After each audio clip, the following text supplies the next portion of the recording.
C'est par le lancement des activités de la 32e édition de la Journée nationale des personnes handicapées que la ministre Zahra Mahammat Issa a démarré sa tournée à Sarr.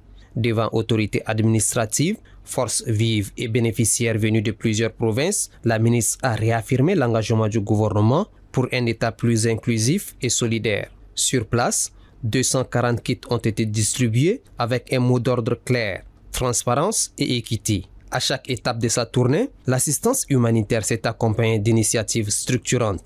Des ateliers de formation et d'identification des projets communautaires ont été lancés pour renforcer les capacités locales et encourager les solutions durables. À Balimba, près de Sarr, la ministre a visité un jardin d'incubation des femmes rurales, promettant un appui technique et matériel pour consolider leur autonomisation. À Koumra, Doba, Gorée, Moundou, puis Laye et enfin Bangor, 1500 kits par province ont été remis aux bénéficiaires.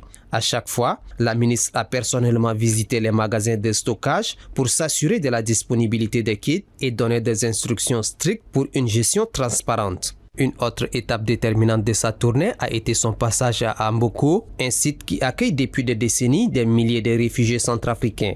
Un échange direct a été organisé avec les responsables du camp afin de discuter des conditions pour un retour sur leur terre natale pour ceux qui souhaitent repartir et d'une réinsertion sociale pour ceux qui veulent rester au pays. Au terme de cette tournée, un constat s'impose. L'action sociale se veut désormais plus proche des réalités du terrain.